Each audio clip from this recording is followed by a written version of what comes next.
Fala, tagarellers! Ó, já voltamos, já tem uma primeira collab aqui do podcast. Tô aqui com o Henrique. Eu já falei dele em um episódio que eu voltei, inclusive.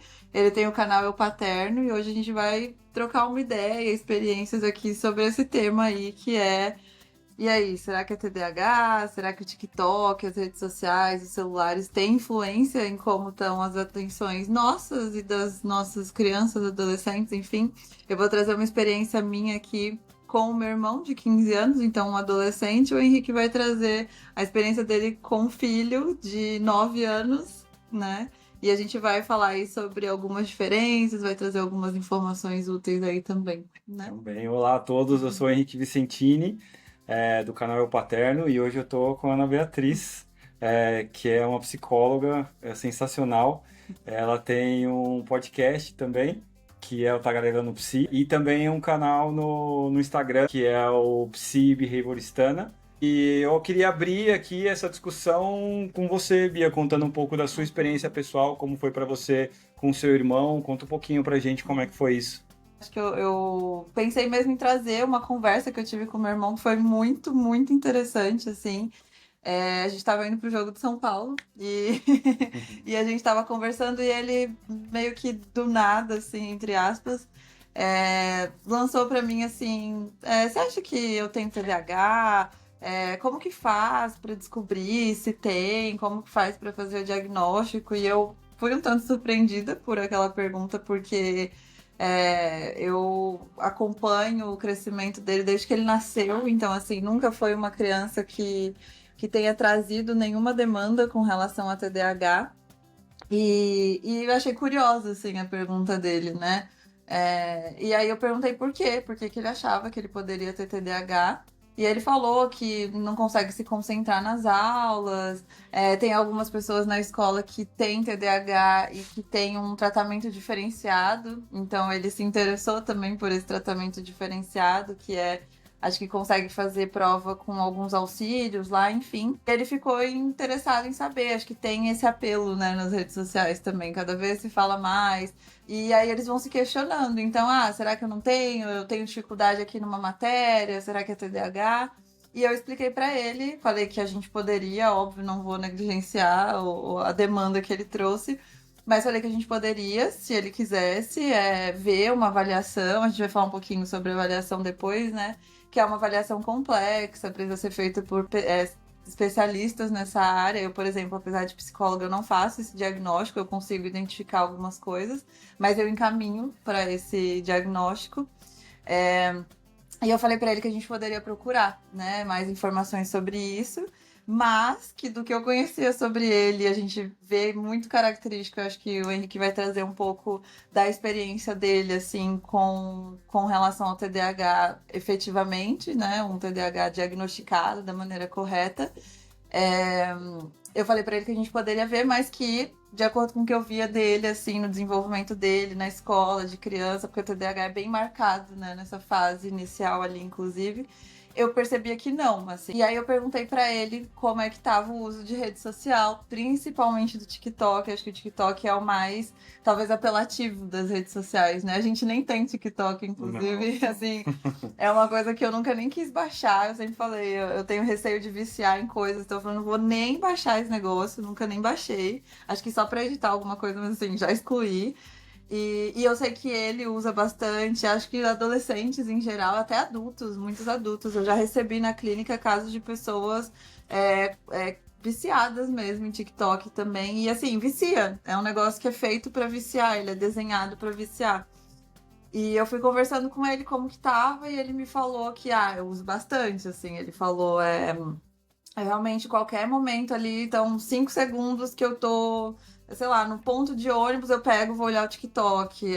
Eu tô esperando alguém chegar, eu pego e fico olhando ali o TikTok. Então, falei, então, entendendo, né, o que eu entendo sobre esse tema, sobre atenção e tudo mais, eu expliquei pra ele que a gente pode acabar confundindo, né? Achando, será que eu tenho um transtorno, né? TDAH, transtorno déficit de atenção e hiperatividade. Então, às vezes a pessoa pode ter um TDA e não ter um TDAH, por exemplo, não ter a parte de hiperatividade.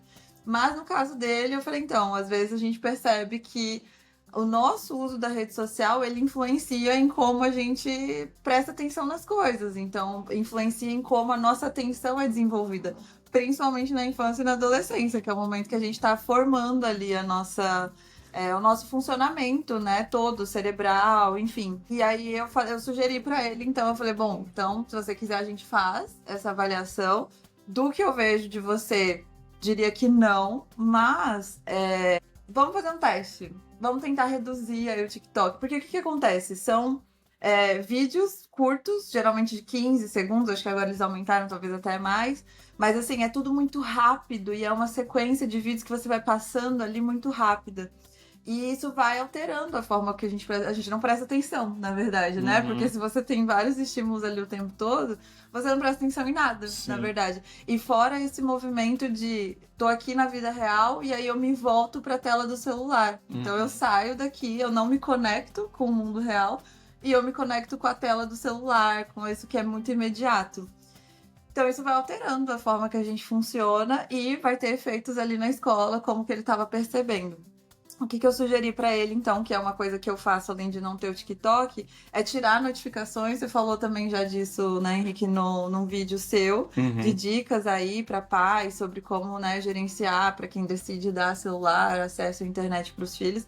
Então, até pra gente, adulto também, tirar as notificações, porque até uma coisa que dentro da psicologia, principalmente da análise de comportamento que eu atuo mais, existe uma coisa que a gente chama de custo de resposta. Ou seja, é o quanto que vai demandar da gente aquela ação. Então, assim, por exemplo, ler um livro, né, fazer atividade física demanda muito mais. Então, assim, você precisa se retirar geralmente da sua casa. Então, é muito mais cômodo você sentar na frente da TV, apertar um botão, ou mais cômodo ainda você ficar com o celular, que é ainda mais Tá ali na imediato, mão tá já, na né? mão. E o que eu sugeri pra ele foi, então, retirar as notificações, principalmente. E uma outra coisa, eu não quis ir para um lugar do proibicionismo, do não use, pare de usar, alarmante, porque não funciona. A verdade é que a gente sabe que não funciona. Existe também um termo dentro da análise de comportamento que é contra-controle. Então, quando a gente tenta controlar, o contra-controle aparece e acaba não funcionando. A pessoa vai achar jeitos. Então, você proíbe, ela vai achar um jeito de fazer sem que você saiba, né? Boa dica pros pais, essa. E aí o que eu sugeri pra ele, então, foi aumentar esse custo de resposta. Então, deixar mais trabalhoso, né? Entrar na rede social ali, que foi excluir o aplicativo. Não definitivamente, porque eu sei que isso não é possível. Então, ele vem de um período em que ele usa muito. É utópico pensar que ele fosse de uma hora pra outra, não uso mais isso aqui. Então, eu sugeri que ele desinstalasse para que, quando ele quiser usar, ele vai ter o trabalho de entrar na loja de aplicativo, de procurar, de instalar, de logar na conta e de olhar. Não é tão imediato, que é o que causa muito do vício, assim, né? Porque é aquele negócio rápido, imediato ali. Então eu sugeri isso pra ele e resumo da história, assim, ele melhorou muito, né, do que ele me relatou, assim, ele falou que conseguiu diminuir, não zera, acho que a partir do momento que tem um contato é muito difícil zerar, ainda mais na adolescência, talvez.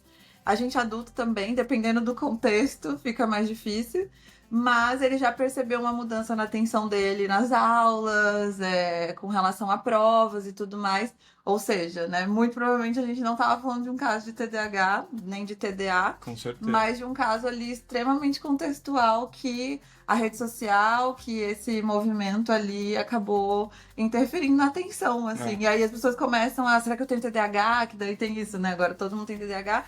A real, claro, ótimo que a gente tem falado mais sobre isso. Realmente tem casos que às vezes a pessoa não sabia, ela descobre agora e é super importante, muda muita coisa na vida dela. Mas é fato que a gente também vive nessa sociedade extremamente conectada e com coisas muito rápidas, e isso vai alterar Isso a forma impacta, que a com nossa certeza. atenção funciona. Essa foi a minha experiência. Vamos ouvir aí um pouco. E eu achei muito legal o que você falou sobre, pelo que eu te conheço, eu acredito que você não tenha, mas vamos, se você quiser fazer o teste. Então, porque eu acho que é muito isso, de realmente conhecer a pessoa e saber se talvez seja um comportamento novo que esteja acontecendo. Porque no meu caso, por exemplo, isso acontece desde pequeno.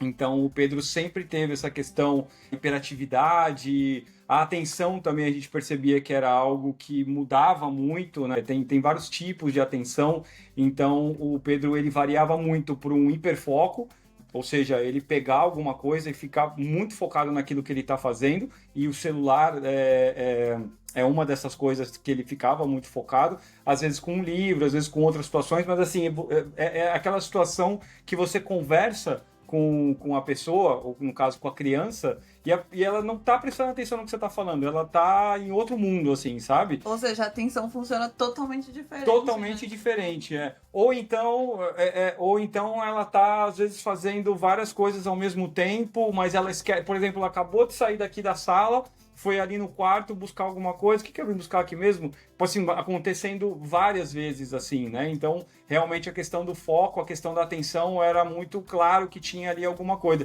Tinha outros agravantes também que a gente percebia, que era a questão da agressividade também. O Pedro, quando era muito pequeno, ele era uma criança um pouco mais agressiva. Nós, como pais, a gente estava sempre de olho ali para ver se ele não estava brigando com outra criança, ver se não estava acontecendo alguma situação, porque realmente era muito difícil. Então, são todos alguns aspectos assim que a gente começou a investigar e sempre a gente observou, desde muito pequenos, Desde muito cedo, né? desde os Sim. 2, 3 anos. Então, outras pessoas observavam também. Eu já contei um pouco da minha experiência, mas a gente morou na Alemanha, o Pedro se mudou para lá com 1 ano e meio, quando não, era tudo muito novo ali pra gente, era tudo muito diferente. E quando a gente vinha para cá para rever os familiares, tudo, todos percebiam isso, porque eles brigavam às vezes com as primas, tal, e não era a gente inventando uma situação, assim, os professores falavam, e acho que esse é um ponto muito importante para comentar a respeito do TDAH, que é algo que ele é multidisciplinar, ou seja, você precisa coletar informação de outras fontes também, de outros cuidadores, da escola, de outras pessoas com quem ele convive, né? Porque tem aquela situação que perto dos pais a criança é de um jeito, quando vai para outro lugar é completamente diferente. Não era o caso do Pedro, ele era muito único em todas as maneiras, em todos os lugares que ele estava. As dificuldades aparecem em todas as áreas, né? Exatamente. Eu acho muito legal você falar isso, porque é muito comum a gente ver, às vezes, a criança não para quieta na escola, né, na sala de aula. E aí é uma coisa que você sempre fala, é uma criança. Sim. Então, assim, a criança, ela tem energia, ela quer gastar. Sim. E isso não necessariamente, que a gente vê muitos encaminhamentos de, não, é TDAH, essa criança não para sentada. Pedir para uma criança parar sentada é um absurdo. É muito assim. difícil, exatamente. E às vezes em casa não, às vezes em casa uma criança super calma. Exato, e aí isso é um indício de que provavelmente não se trata de um transtorno, assim, não necessariamente. Não necessariamente. É legal você falar isso, porque, e até o que você usou de exemplo do, eu vou ali e eu esqueço alguma coisa, muita gente tem se, entre aspas, autodiagnosticado com isso. E é mais um sintoma, dependendo do caso, de novo, mas muito comum que seja um sintoma da nossa atenção pelo fato de a gente estar hiperconectado. Claro. Pelo fato de... Então, assim, por que será que eu esqueci? Porque eu fui no quarto e eu peguei o celular. Só não prestou atenção no que estava fazendo naquele momento, só isso.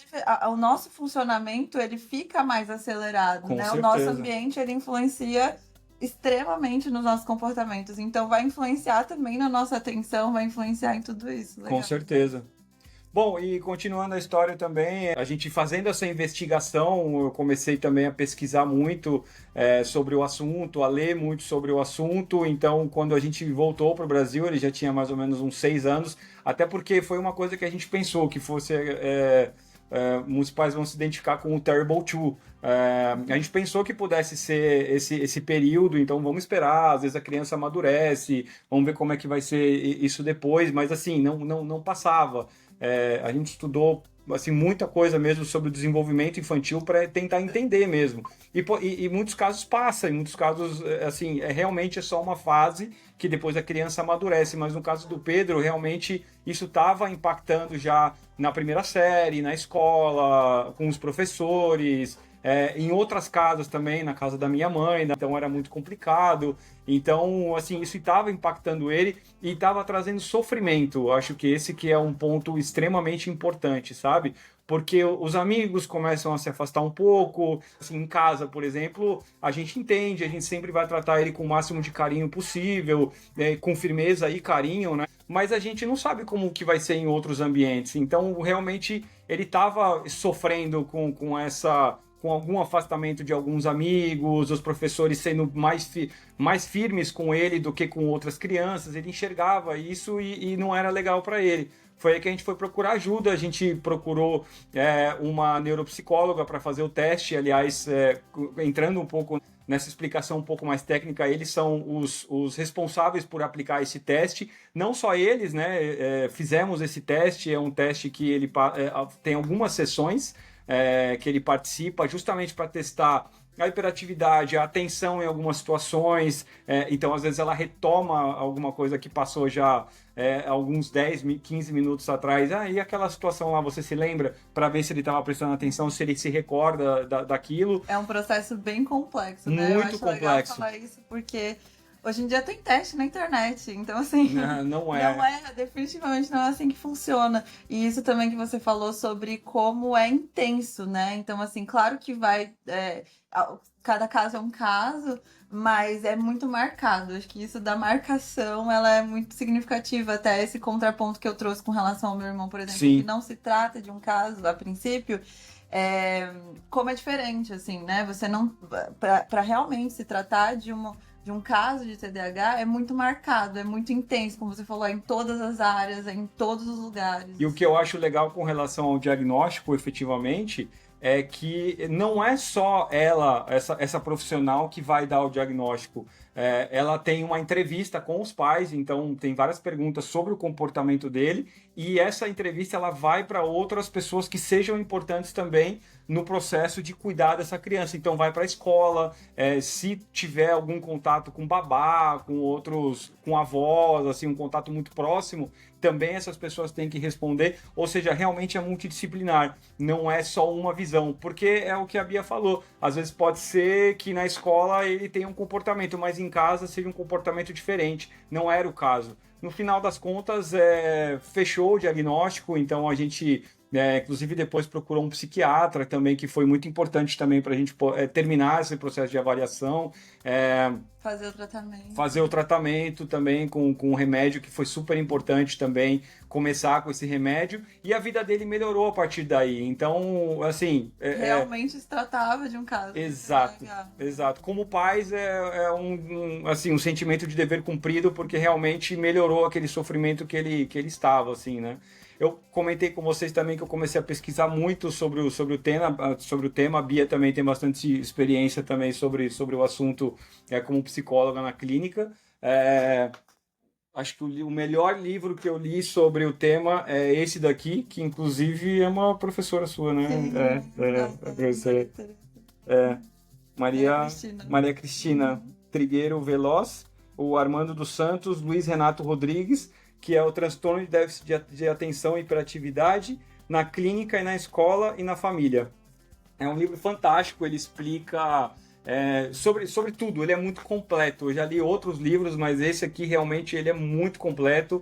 Ele fala sobre diagnósticos, sobre intervenções, o que pode ser feito, sobre todos os testes que existem, qual é a eficácia de um, qual é a ineficácia do outro. É muito, muito, muito completo. Inclusive fala sobre as alterações cerebrais, que é uma coisa que eu queria comentar aqui também. Realmente, a questão do TDAH não é frescura. Eu acho que isso é um ponto muito importante para comentar, né, Bia?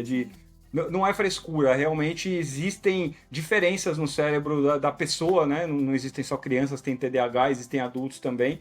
Da pessoa que tem TDAH, ela tem realmente diferenças no cérebro e como os neurotransmissores, eles se conectam uns com os outros, né? De uma maneira diferente do que no desenvolvimento típico, né? Porque a gente fala, o TDAH é um transtorno do neurodesenvolvimento. Sim. Então, assim, é por isso que a gente vê, inclusive, tão marcado nessa fase, porque realmente as conexões são diferentes, assim, de um desenvolvimento que a gente chama de típico. E aplica para muitas áreas do cérebro também. Então, no sistema inibitório, por exemplo, no sistema de atenção também, óbvio, né, ligado ao TDAH, ao sistema de recompensas também, que eu acho muito importante. A Bia comentou sobre a recompensa do TikTok ali, de você estar vendo tão rápido, que você não está nem prestando atenção, mas você está consumindo, o seu cérebro está ali a milhão, né? E dopamina a todo momento ali no cérebro. E aí, como no TDAH a gente tem essa desregulação, é por isso que torna maior a propensão a vícios, né? Exatamente. Então, é uma pessoa que geralmente vai ter, óbvio, todos nós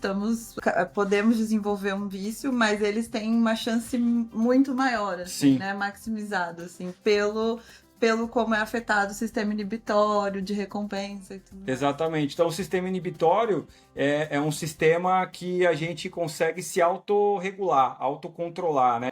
Vou comer chocolate agora, vou comer depois. Isso. Ou eu tô aqui na rede social, eu vou parar porque eu já fiquei muito tempo. É mais difícil. Para eles é muito mais difícil, porque impacta nisso. Outra coisa é o sistema de recompensas, que também pode ter mudanças ali. Então, para ele, aquela recompensa ela é muito mais intensa do que para uma pessoa sem esse transtorno, né? E na atenção, claro, né? Então, como eu contei para vocês, aquele hiperfoco, esse hiperfoco ele pode ser para o celular, ele pode ser para uma rede social, ele pode ser para o TikTok. Então ele, assim, se para nós às vezes é muito difícil de parar, ou para o seu irmão que foi difícil ali de parar essa situação, para uma pessoa que tem o TDAH, aquele hiperfoco ele é muito mais pesado, ele é muito mais forte, ele é muito mais, ele pega muito mais do que uma pessoa que não tem TDAH. Então a propensão a vícios de uma pessoa que tem TDAH, ela é muito maior. Ela extremamente aumentada. Exatamente. Acho que é o ponto que a gente queria discutir aqui com vocês, que é a questão do celular, que é a questão das redes sociais, principalmente para crianças, o quanto que isso pode ser prejudicial. A gente precisa estar muito atento com relação a isso. E você tem falado bastante disso, né? Acho que tem os vídeos mais recentes no seu canal ali também, que eu acho que vale muito a pena ir lá dar uma olhada. E também isso, assim, né? Todos estamos propensos a desenvolver vícios, mas é realmente um combo ali que a gente vê no TDAH, o que contribui para aumentar muito essa chance. Uma outra coisa que eu queria falar também, que eu acho que é legal do que você trouxe, quando a gente olha ali, voltando um pouco nessa questão do diagnóstico, mas como um todo, a gente precisa observar em todas as áreas, porque às vezes é aquele caso que a criança é muito agitada em casa e na escola ela não é tanto, e em outras áreas não. Aí geralmente a gente vai encontrar que tem algo acontecendo na dinâmica daquela casa, daquela família. Então não dá pra gente associar tudo a um possível transtorno, né? Eu já recebi casos na clínica assim que a pessoa, né, acreditava ter TDAH. Mas quando a gente olhar, fazia todo sentido a forma com que ela se sentia, que ela se comportava, dadas as condições em que ela estava crescendo, dadas as condições daquela casa, daquela família, e não se tratava de um transtorno. Então, isso é muito importante. Com certeza. Né? E aproveitando que a gente trouxe dicas aí, acho que eu vou falar desses 2 livros aqui, né, que são muito legais. Você falou bastante desse aqui, que é o A Geração Ansiosa, do Jonathan Haidt. Que tem uma entrevista muito legal no Roda Viva, né? E acho que vale muito a pena, apesar, né, de não estar relacionado diretamente ao TDAH, tem tudo a ver com isso que a gente está falando sobre internet, redes sociais e como isso tem mudado as gerações atuais e a gente também, mesmo de outras gerações. Com certeza. Né? E o Nação Dopamina, que é da Anna Lembke, não sei se é assim que pronuncia, mas que também fala muito sobre como a gente tá buscando por prazer o tempo todo. E aí, de novo, né? Isso para um desenvolvimento típico, como é o nosso caso, até onde a gente sabe, já é difícil, assim, já é uma coisa que acaba alterando. Quem dirá, e aí a gente olhando para o TDAH, para esses casos, né, de transtorno mesmo. Então, acho que era isso que a gente queria trazer, nosso 1 centavo de contribuição aí com o tema. A gente tem experiências diferentes e a gente achou legal trazer essa combinação, assim, né? Porque vem tanto o lado do não se trata de um transtorno, mas tem influência da rede social, e um lado de se trata de um transtorno e como a internet, o celular afeta no caso do transtorno. Então, que era isso. Com certeza, acho que era isso que a gente queria passar. Agradecer a vocês que escutaram a gente. Como eu falei, sigam a Bia lá no Instagram, Psibehavioristana. Sigam o Henrique também, no Paterno. Tem o Paterno também, no Instagram, no YouTube, no Spotify. E escutem o podcast dela, que é fantástico, Tagarelando Psi. Oi para todos os tagarellers aí. E nos vemos na próxima semana. Obrigado por ter escutado. Obrigada.